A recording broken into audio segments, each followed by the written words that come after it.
Hey everyone, welcome to the CISO Talk podcast on the CyberHub podcast channel. Joining me, Chris Roberts. Chris, what's happening? There we go. Yep, lost you for a sec. Can you hear me okay now? Yeah, I got you. All right, brilliant. How are you doing, Chris? Good, hanging into early morning up in the mountain. You know, that's the beauty of that's the beauty of being just an all-around badass dude. You get to go to the mountains on a Friday morning. Yeah, rugrat time, so it's good. Good to hang out here.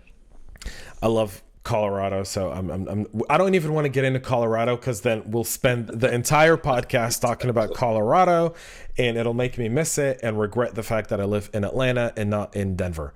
And so, Chris, you're coming on the show. We're here to talk a little bit about cyber, but one of our favorite conferences, I think when you and I were speaking, like this is one of like our favorite events ever, Tel Aviv University CyberWeek. Oh, yeah. You know, the fact that COVID has destroyed our annual trip to Israel is very, very disappointing. You know, and typically like this conference is never in October. It's always like in June, July. So it's like perfect weather. Like you go to the beach in the morning. Perfect weather for you. Remember, you know, part English, part Scottish kind of guy. Yeah, I'm based up in Colorado. There's no moisture in the air. I turn up in Tel Aviv. It's like walking into a warm bread oven. I'm like, the hell is this doing? So I do this more. I love Tel Aviv University Cyber Week because I get to go. The beauty of Israel is you can wake up at 6 a.m., go grab a surfboard, go to the beach for about an hour. You'll make 10 new best friends while surfing or paddle boarding, whatever it is that you're doing. And then you go, you take a quick shower, you hop in the cab, you have a great conversation with the cab driver, and then you're at Tel Aviv University going through security and then into the facility. It's I miss it. It's to your point. It is one of those ones when we realized that we wouldn't be able to do it this year. And I mean, yes, we're doing the online one, but we realized we wouldn't be able to do it this year. It was definitely one of those moments. And I think, you know, I mean, you have to go through the same thing I do, the crazy flights back and forth and landing in Tel Aviv at, you know, midnight, 1 o'clock in the morning for all the fun and games that brings. But I mean, just the people over there, and especially the folks over at TAU and CyberWeek are freaking amazing. I mean, just some amazing. And then you get 60, 70, 80 different countries worth of people all coming into this one place. And you can just hang out, talk, relax, enjoy. The conversations are just phenomenal. I'm really freaking bummed about missing like the physical one this year. Me too. Shout out to Dutch who just is tuning in and he's like commenting. So shout out to Dutch Schwartz, the legendary, the man, the legend.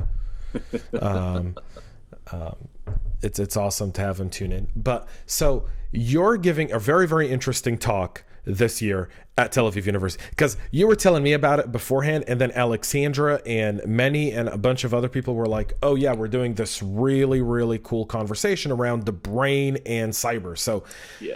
So but before we get started, for those watching, listening, tuning in, the link to register to the event is going to be below. For those listening on the podcast later that are not live, you can just go to Tel Aviv University Cyber Week and register. I do have some free passes. Just do CyberHub free. They're very limited passes, so you can use them to get in for absolutely free to the event. But let's talk a little bit about your keynote. What are you going to be talking about, Chris? Because you're about to blow everyone's mind. Yeah. We're going to have some fun. So I have to give credit. I have to give a huge shout out to Ryan Cloutier. He's over at Cyber Studio, and he and I and Evan do the shit show on Thursday nights. And when we first started talking, we started talking about like the analog human in a digital world. And it kind of clicked because, I mean, this is what we've been talking about. It's what we're dealing with. And the premise of the talk is simple. We have managed in the last 2 years to put so much data out on the internet, and so much of ourselves, so much of our life, so much of our work, and everything else around us. I mean, we literally live on the stupid thing these days. But the one thing we've yet to figure out is the noggin, you know, is the brain. And yet we still go down this premise of, hey, we can digitize the brain, we can turn it into a computer and all these other things. And I'm actually doing a bunch of work behind the scenes on pulling EEG signals out of the brain and all sorts of other things. Basically, I want to retire to an AS400 in New Zealand. And so a couple of years ago, I touched on this a little bit at CyberWeek when I was out there. And then we've been doing a bunch of work so far. And literally it was like, okay, let's have this conversation. Let's actually sit down and go, how realistic is it to take the billions of neurons and firing sequences and the signals and actually turn it into something on the digital world that we can do something with? Where are we going, where are we heading, and what are we going to do with it? Those general questions. So we had a whole bunch of fun with that one. So I threw a whole bunch of fun slides together, a bunch of fun facts, a bunch of crazy stuff.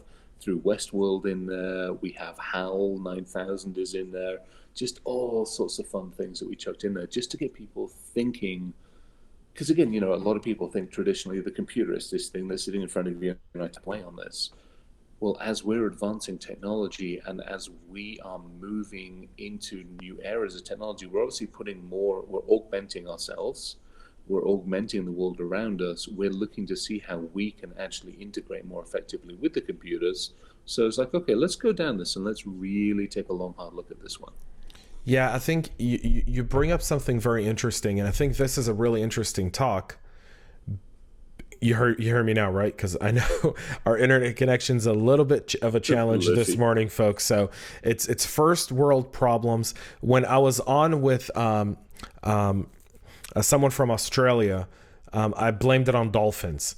I can't blame it on dolphins this time because there's just pure land, so we can blame it on deer, or I'm blaming it on the hotel. I'm actually blaming this on the hotel. I'm in a gorgeous old hotel in the middle of like Glenwood Springs, and it's lovely and it's creaky and it's old worldy.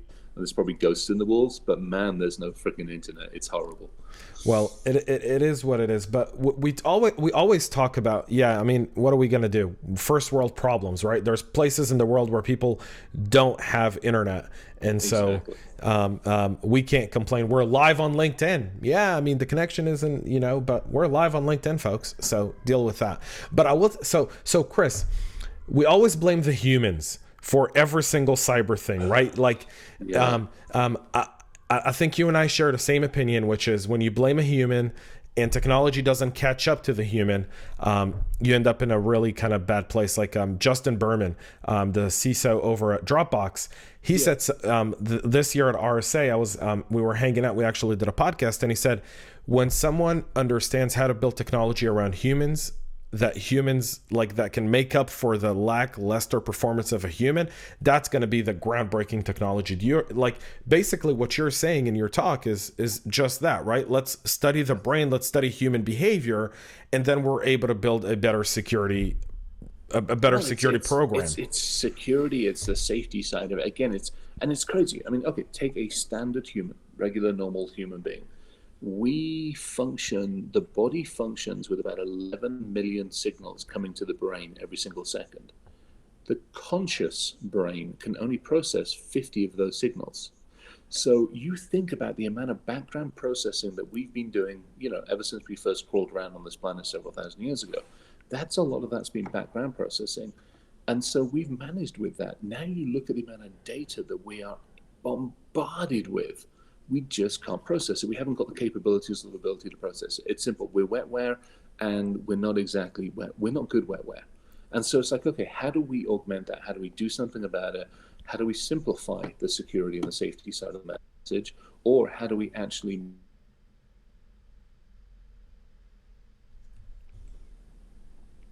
Uh-oh. Oh, there we go. You're back. Freaking...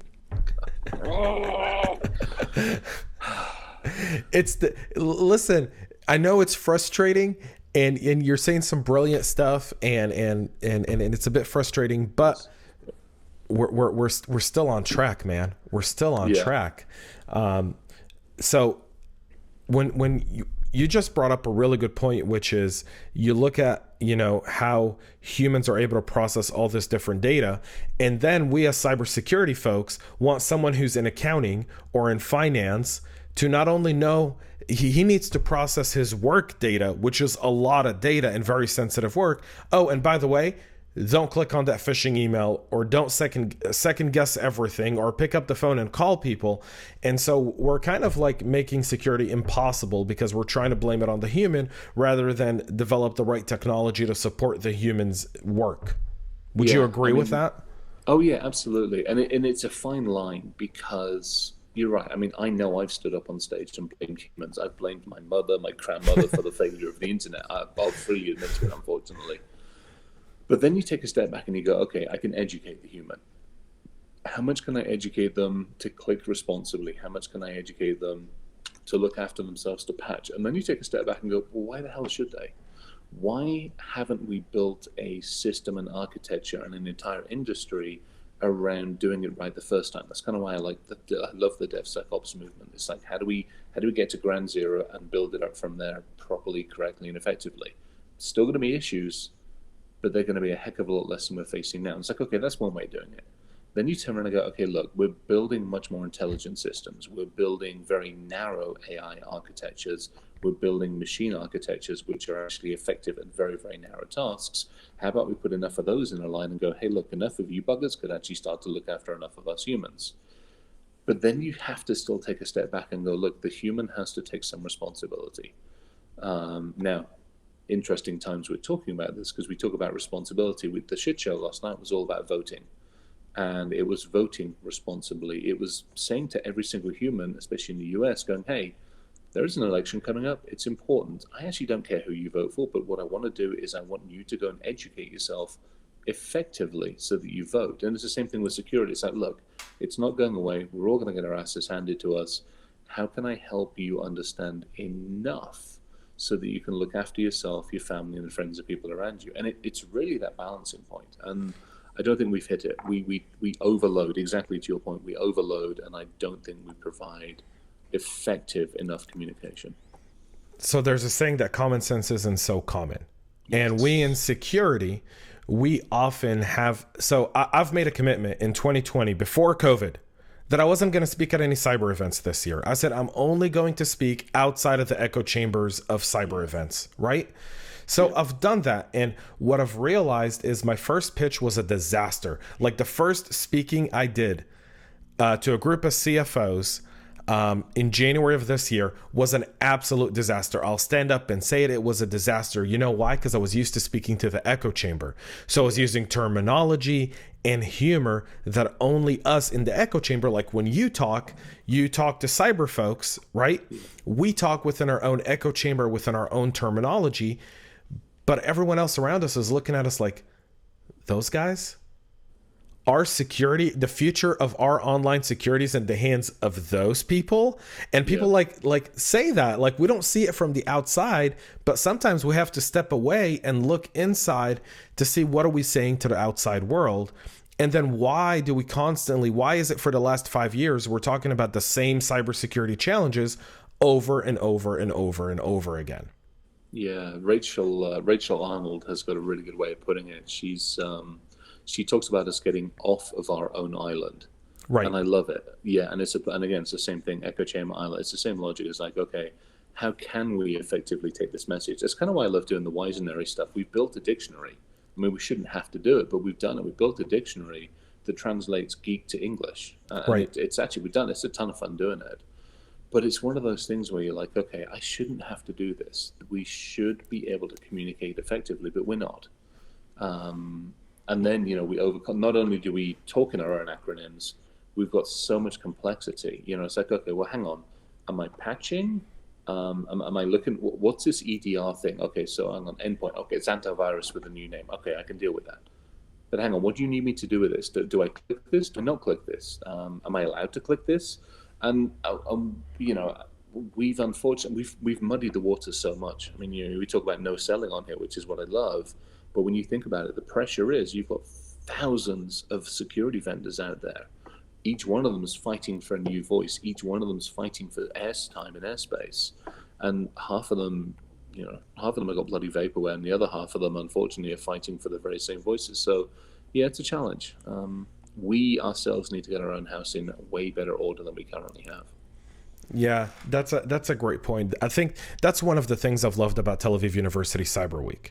Is the ideas that come on, not just from the main stage, but from the breakout rooms or from the conversations, are always like, I remember last year in the speakers lounge, I was sitting in the speakers lounge with Maria Thompson, the CISO for the state of North Carolina. And you had a crowd around you of people who wanted your whiskey, a typical kind of crowd to expect around Chris at an event. But I was having a conversation with another chief information security officer, and he was sharing the challenge of trying to get across to the board, to the executive leadership, the idea of, kind of security within the company's DNA, which is a very, very interesting conversation, right? How do you intertwine security to be part of a company DNA, like people paying attention to a budget?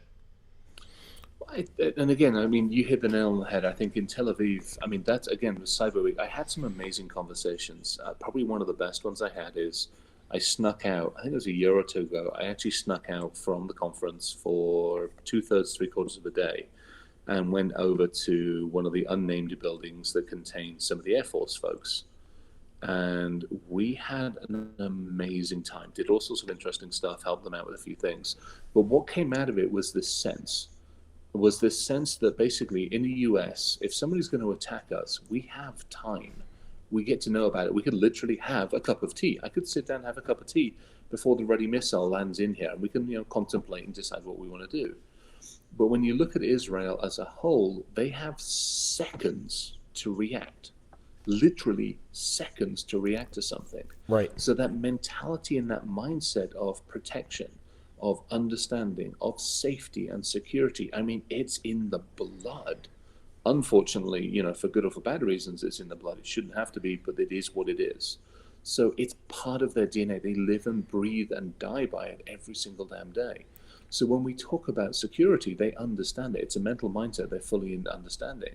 So what I love about going over there is you have all this fresh mindset. You have, the Israeli mentality of debate, which is freaking awesome. And then you also get the mindset that understands what needs to happen. I mean, they have an entire part of the government that does nothing more than look after their perimeter, their people, the internet presence, and everything else. We couldn't organize a piss up in a brewery over here to do anything like that, let alone the country and the people inside this country accepting that. Yet over there, they actually welcome that help. We don't have that mentality, which is part of the challenge. Well, I think, to speak on behalf of, like CISA and DHS and other people, they do look for that assistance. It's just the bureaucratic legal BS that's along the way to get that stuff done. We have too much bureaucracy here. In Israel, there's bureaucracy on everything. Yes. As a half Israeli person who's married to an Israeli woman, there's bureaucracy around everything but one thing: security. Yeah. There's no bureaucracy around in all of Israel. You can have bureaucracy on getting in a taxi, going on a bus. You can have bureaucracy over food, right? Like people debate what's the better food, and is falafel Arab or Israeli? Is it Jewish or like those are debates. Yep. And you've got bureaucracy around that and politics. You don't have politics around security. Around security, right, left, center. Yeah. If there's a missile coming towards Israel, no one sits there and goes, what should we do with that missile? Everyone comes in. And that's the mentality that when people always ask me, they go, well, why is so much cyber coming out of Israel? I go, because there's no politics. Right. It's pure. Well, it's alignment. Everybody's in lockstep. And yes, you're right. You hit the nail on the head. And again, that's another reason I love being over at CyberWeek, is that debate structure. It's freaking awesome. I love watching it and I love being part of it because it challenges you. It actually makes you think more effectively. Right. But you're right. If something's happening, you're aligned. You're all pointing in the same direction. You're all working together effectively. We don't have that over here, and it's a shame. We have the capability, and let's face it, when those of us with a funny accent, when you kicked us out, several hundred years ago, you kind of had your shit together then. But unfortunately, it's waned. And that's, I don't know how I think it's easier to have your shit together when you've got 9 million people who can align behind one thing. And we had our shit together in 1776. Betsy Ross, thank you very much. I'll put that on there as well, right? Uh, we Hey, had a this is my other shirt that I have next to me. This is the one shirt that you actually have to be. That's the way you actually have to have the clearance to get into the damn shop to get this stupid. but we had our shit together then because this country had a few thousand people in it, and it was easier to get everyone aligned behind one thing. And Israel's able to do that because they have 9 million people, and irregardless to everything, they have one common value. They're all Jewish, and well, they're 80% Jewish, but they all understand that if they start eating each other, this country will cease to exist because your enemies will take advantage of that. So, oh yeah, totally. So you have to do. I mean, the Israeli mentality is always fascinating. I mean, Dr. Isaac Ben Israel or Yossi Shank or Manny Brazilai or any of these people, if you sit with them in a room and you have a conversation, it's a different kind of conversation. Politics don't play into that part of that security. It's all about how do you get cooperation? How do you get people to, address the various challenges which help bring about a more secure world, right? I mean, one of the common things in Israel that Israel has to deal with, and I don't know if you were privy to this conversation. I'm sure you were, but one of the ways Israel's opponents attack them is through dating sites to the 18 and 19-year-old horny soldiers that are out in the field, right? With the geo-targeting, I mean, the IDF has had to deal with the kind of threats that you and I wouldn't think about. Like, U.S. military's seen the same challenges as well. I've had to deal with that on U.S. territory.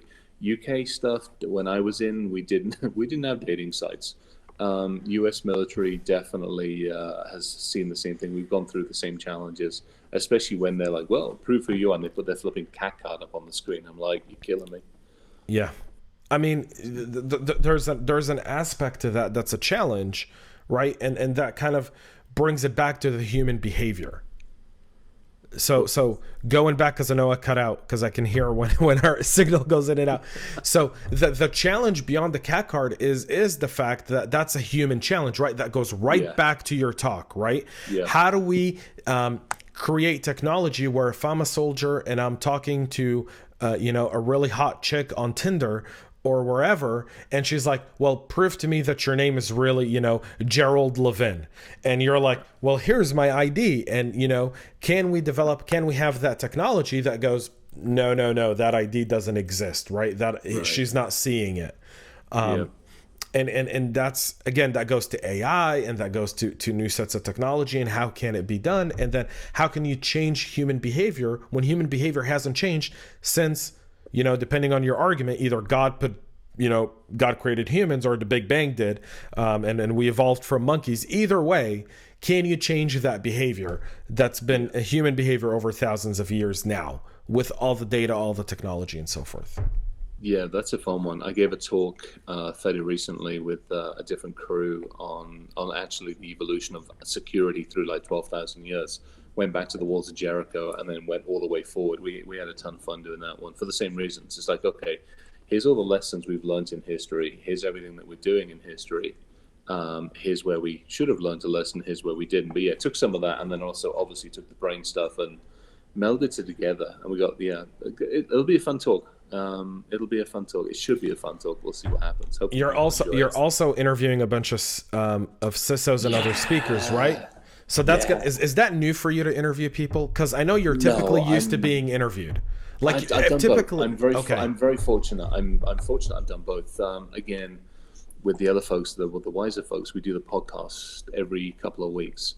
So we've been doing that for a while, and I've done like fireside chats with people on stage. So it's actually, I'm enjoying it. Yeah. So I got Chris Hagnadi, which is he's a drinking buddy, for crying out loud. We're all part of the ScotchCon and a bunch of other things. And I got Jaya, and Jaya and I met up over in over in Turkey a couple of years ago, over at vCISO conference over there. So we kept in touch and kept talking. And so, yeah, we get to go hang out online at some crazy hour Monday morning or Tuesday morning. Yeah, for you, that's a crazy hour. For me, it's when I'm starting my day. Yeah, this is early for me. When I saw that we were meant to be talking at this crazy hour of the morning, I'm like, oh, you're killing me. Because I think I finished at about 3 something this morning, Yeah. And again, the dogs are in an unfamiliar territory. So since about 6 this morning, they've been up and like, hey, we're around. Are we here? Are we okay? Are we not okay? So yeah, it's been fun.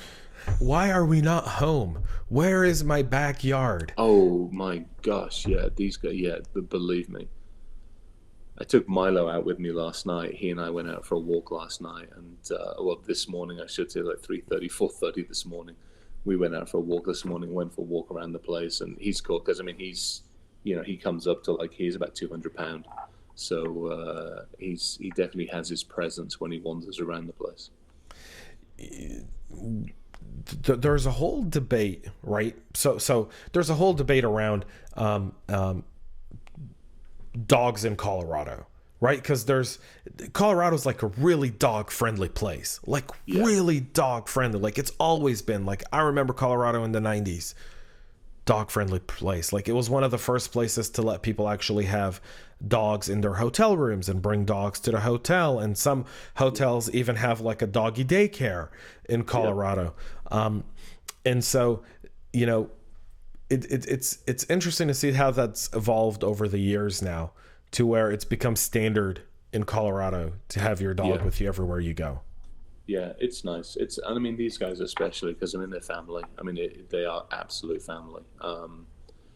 My both of them are family, so it's kind of nice to have them around. I don't, we've left them before with other people, and it's not been the best end result. So it's nice to have them hanging out. Although when I say that, they're both sitting over on the sofa at the moment, hanging out, which is nice. Well, you've trained them well because might be the first one where a cat or a dog doesn't show up in the middle of the Oh, screen. Milo has very often, when I'm back in the lab, Milo will quite often come in from like stage left and just stick his nose right in the camera, demanding a snack. So, yeah, Jen's got him over there. She's hanging out with him, which is kind of nice.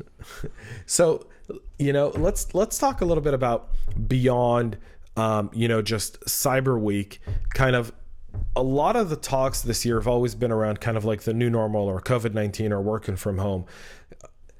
Overdone? Because I didn't see any of those talks for Cyber Week. Like I was looking at the agenda and I'm like, I'm so happy. I think there's like maybe one talk in 3 days that's Yeah. around COVID-19. So what challenges do you think we need to address more of going forward as more people try to put on events now and so forth? What are some of the topics you'd say, hey, let's just go down this route? I think, to me, okay, you're right. We hit COVID. We've gone through, what, 6, 7, 8 months of this. We arguably are going to be going through a hell of a lot more of it. I mean, the new January is at least the middle of the year. So, and quite honestly, I don't anticipate doing many conferences next year at all. So for me, it's like, okay, let's get over it. We're here. Now, what is the new reality? How distributed is our workforce in the new reality? How do we address collaboration and communication effectively in the new reality? We have always, I mean, security and safety have always been banging on the drum of third parties and vendors, supply chain, and everything else as being critical. Well, now your entire workforce is almost your third party supply chain. So, how do you address those? How do you deal with the risk of those? How do you deal with them in different countries?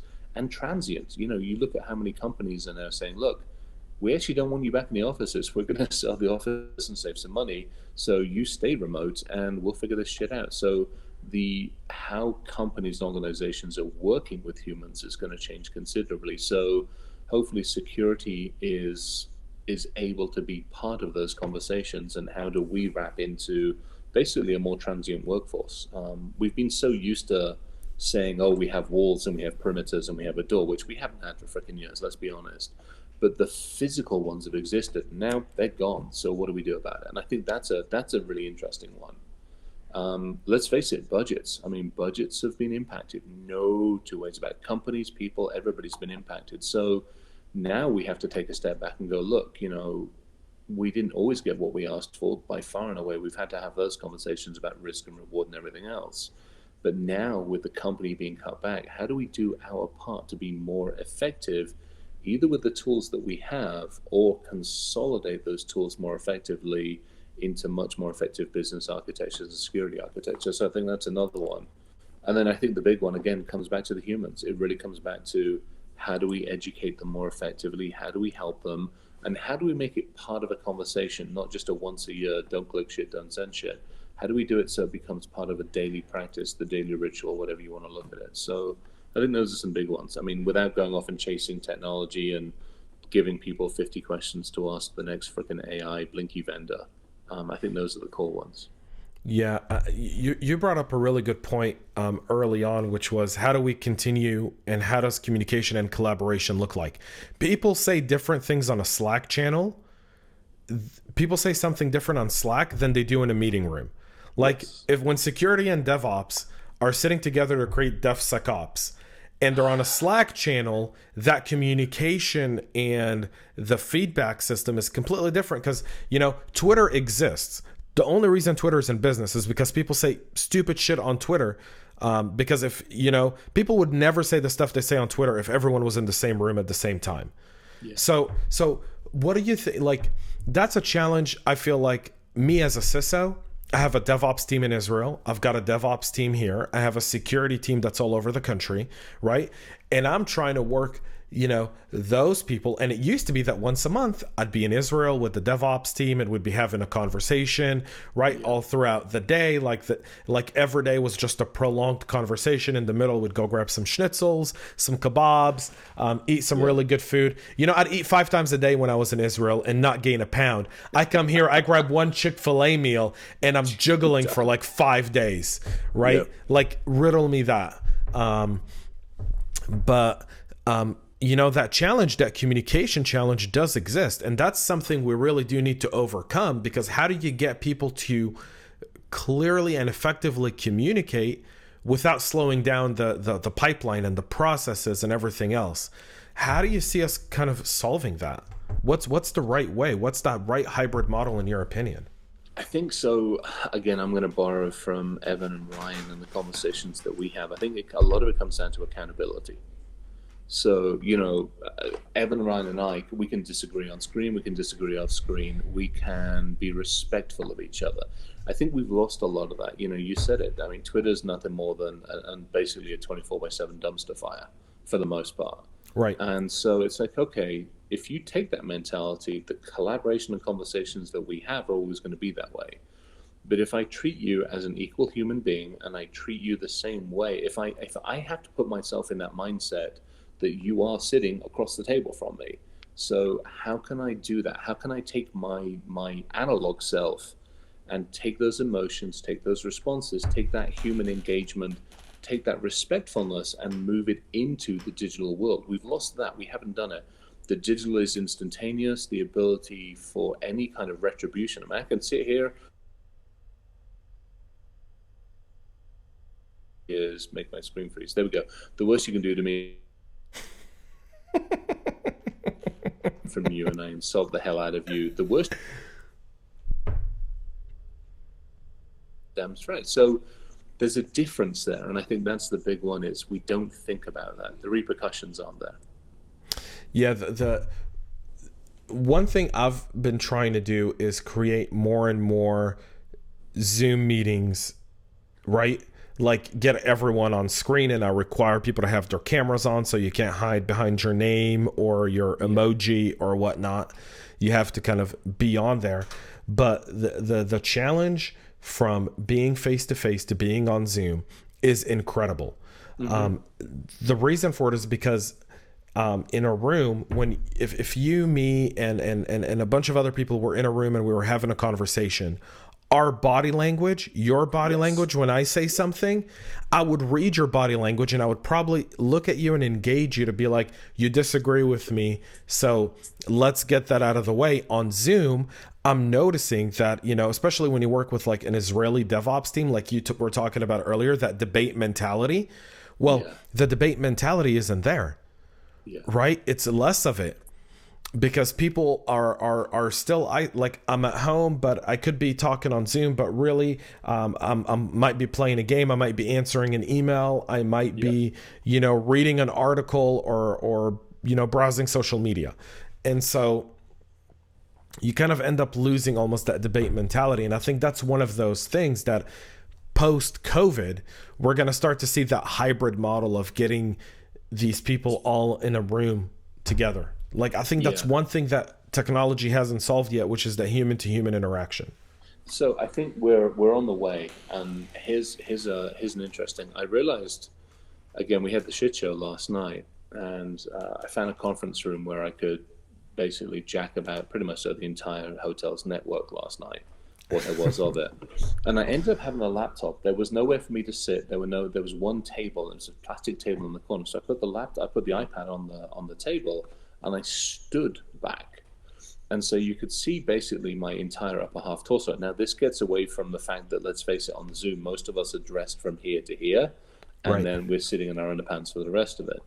You can't do that anymore, because I was stood there and I was much more animated, and you could see it. You know, sometimes I got arms crossed talking about things, my hands are moving, I've got all these interactions going on, and I'm like, I'm not like this. Normally, when I'm sitting on a Zoom, my hands maybe do a little bit, but when I was stood, there was much more action and much more involvement, and it was really interesting. And I'm going to try it when I get back to the lab. I'm going to do a couple of talks where I'm actually going to put the camera in somewhere where I'm actually up and I'm mobile, kind of like we are when we're on stage, and when we're talking to other people.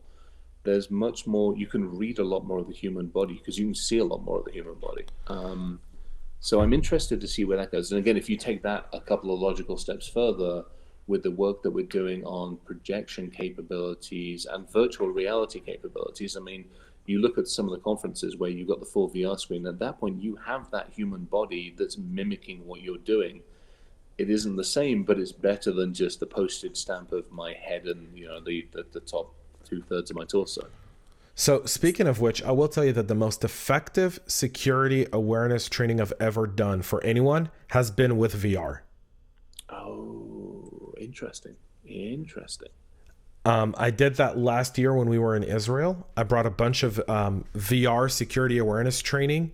And it was a VR train. It was a security awareness training that our friend Idona Orr did. Yeah. And so Ido did something really, really awesome. And people were sitting with the VR glasses, and I have pictures of CISOs and CEOs with their VR glasses going through that. And when it all ended, they went, wow. That was brilliant, because it took you through the human logic aspect of decision making, right? Yeah. You're getting an email or you're having to open a door, and it addressed a lot more. You know, it's your work week. Like, so I'm going to make myself an espresso, and all of a sudden someone's talking to me, and then on the phone that I'm holding in my hand, an email shows up. So, you know, like a real life scenario, right? Like you're in the middle of a conversation, making a cup of coffee, you get an email that says urgent on it. What do? Yeah. Right? You're multitasking. You're looking at your phone, and I'm still talking to Chris. Yeah. And that's when I click the link. That's when I put in my credentials. That's when I fall victim to my opponent's attack. Yeah. And I felt like that was very effective. I feel like if people did more VR, I think VR has a cool aspect to it that's different from like a, let's sit and do a 10-minute training. Does that make sense? Yeah. Oh yeah, totally. Absolutely. And I think you're right. And this, hologram technology. Technology is going to change all of that. That's what I'm looking forward to.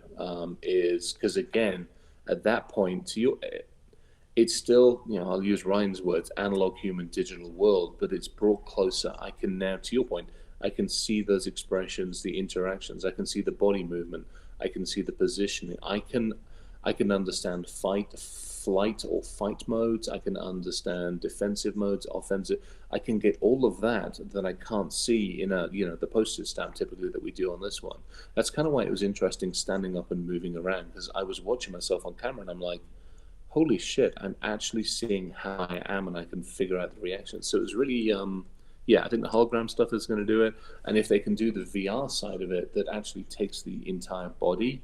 I mean, we're talking, let's face it, we're talking Ready Player One at this point in time. Right. But it is that concept. It is, and I think we'll get there way before we get to the point where this thing is digitized, given the amount of complexities that we have. See, I think what's going to take what you're talking about and really deliver it 50 years forward is quantum computing. I think quantum computing, because of the ability of quantum computing to analyze a data lake of so much data and bring it down to a conclusion quicker, quantum could revolutionize that. Yeah, we got a long way to go. So, I mean, you want to talk about long ways to go. They were announcing like the 128 qubits architectures, but to me, anything over, because I'm involved in some of that stuff, anything over like 10 to 15 qubits on that at the moment, the signal to noise ratio, even with the algorithmic architectures to adjust for signal noise ratio, is still way off. We have a long way to go. I love where it's going, but it's one heck of a journey. And the challenge is the cost barrier to entry is Right. definitely coming down because you've got people now putting basically quantum online. So, IBM and a bunch of others are doing it, but we got a long way to go on that one. I had a podcast last year before COVID with Chris Lindbergh. He used to be the chief innovation. He is the chief innovation officer for the CDC. Yep. One of the, I don't know if you know Chris, but one of the smartest people I've met. And we did an entire podcast on a Friday in my house, and he came in and it ended up going 3 hours. Now we ended up putting like an hour and 40 minutes online because the other hour and 20 minutes we went down a rabbit hole on quantum that I felt like we would lose a lot of the people. But I left that conversation convinced with all my might, everything, that quantum computing is going to be the technology that is able to help close the gap between humans and technology. Yeah. It's that technology, and whoever wins in quantum is going to rule the new world economy. Whoever wins at quantum, not AI. They've been talking about AI, but no, it's quantum. Quantum, whoever wins at quantum is going to win in the new world economy. Well, I mean, if you look at the amount of companies that are starting to put somewhat commercial offerings of quantum architectures together, it's really interesting to see. I mean, IBM's just split itself up to very much so focus on some of those areas, no two ways about it. So it's going to be interesting to see what happens in that space. I gave a lecture at Purdue or Stanford or somewhere, and one of the lectures I gave was quantum mechanics. So that's part of my background and some of the fun stuff. I come from a crypto and other things, and so the quantum stuff is always interesting to me because, we know what we think we know so much about, we know so little about, which is basically our surroundings and life and everything around us. And when you start looking into those realms and you start opening up those possibilities, as long as you have an open mindset, again, we'll go back to CyberWeek, go back to Israel, the open mindset to be able to debate, to be able to articulate, argue, whatever you want to call it. It's really interesting because it just opens up so many other mindsets and areas that we really hadn't considered before. So I think it has the potential to at least open a lot of other things up. Absolutely. We are almost out of time. So I just want to say this. Thank you so much for coming on. I'm excited for your talk on Monday. I really, really am. I know that Sunday night I'm going to sleep early. I'm going to wake up early. I got to get ready, right? Like, they're recording it. You're fine. They're recording it. I'm pretty sure that. Well, let's face it. We pre-recorded the darn thing. Well, so I mean, most of it is pre-recorded because if you're doing a live event and let's say you have a situation like we had here slightly, that would be kind of off base. But plus, you kind of want to have your content flow, right? Yeah. I think that's really important. Even though it's pre-recorded, it's still going live there. And on my CyberHub podcast, I'll be doing a daily recap next week of every single day so people can tune in. I'll be adding 4 minutes at the end of every podcast beyond just, the stories I'm watching for the day. Just doing kind of like a recap of Tel Aviv University Cyber Week. If you Google it and you register and you use CyberHub free, you get a free ticket. There's a limited amount of tickets, folks. So, otherwise you're going to have to pay. And, Israelis, they don't do anything for free. Like, nothing is free in Israel. Like, even if they tell you it's free, it's not free. Love it. Doesn't exist in Israel. That is one thing. When I lived in Israel, you talked about like missiles raining down. I remember I lived during the second Gaza war in 2014. Yeah. I remember I was in Tel Aviv and the alarm went off and everyone's running and I'm in my nonchalance. I'm like, eh. I was like, they're never going to let a missile rain down on Tel Aviv. Iron Dome's going to shoot that thing down before it even gets near Tel Aviv. And it did. Iron Dome, which is an amazing piece of innovation. And I don't know if you ever got to see the Iron Dome missile battery. Oh, I'm very well. I hacked missiles in my past. Let's just leave it at that. The actual missile battery, though, it's unbelievable to see the amount of technology, and then a 19-year-old kid's operating it, and you're like, yeah, a 19-year-old kid's operating that. And then people will go, why is Israel a startup capital? Well, because when you trust a 19-year-old to defend, 1 million people that are within 60 seconds of death, and it's his job to hit the machine and deploy the missiles and ensure that there's accuracy, you pretty much grow up really, really fast. You don't become a drunk teenager at a university in the States. Well, it's been a pleasure. It's been a ton of fun hanging out. Love the conversations. And I will be up early Monday morning as well, because we're doing the talks with both Jayla and Chris are live. So I have to at least be up, alive, and civilized with a good cup of tea in my hand. Well, a good cup of tea, or I'll have to get you some really good espressos. I will have that conversation, definitely. I will actually drink espresso. I spent a bunch of time over in Spain and in Italy and a bunch of Middle East countries that definitely take their espresso seriously. So I'll drink that stuff, but most burnt bean products can't be bothered with. Well, so in Israel, they have what I like to call the Arabic Turkish coffee, the mud coffee. I love those freaking coffees. They're amazing. I mean, you can drink about that much of it before you start chewing the rest of it, but they are absolutely, Next time, there's actually a place in Atlanta. There's a place in Atlanta that does them. Does a really, really nice job. I think they got a couple of places now. In Atlanta that does an amazing job of making them. I used to, when I lived out in Atlanta, I found the place, and I used to camp out there at night. They're up until like 1, 2 o'clock in the morning. So when I come to Colorado next time, or you're in Atlanta next time, or we're in Israel, I'll hand make it. Ooh. Like, I know how to make the stuff, learned how to do it. You don't live in Israel without learning how to make mud coffee. Like, that is just not part of it. Folks, that's it for today's episode. We're going to let Chris get back to his vacation. We can, everyone knows that with Chris, we can have unlimited conversations. So that's it. That's it for today. Happy Friday. Shabbat Shalom. Tel Aviv University Cyber Week. CyberHub free is the code to get your free ticket. Link in the description below for those listening or watching on YouTube. For those on LinkedIn, I'll be posting it in the comment section of this video so you can see it. That's it. We're signing off until Monday, when we'll be back. Until then, guys, have a great weekend. Enjoy it all. Stay healthy and stay cyber safe.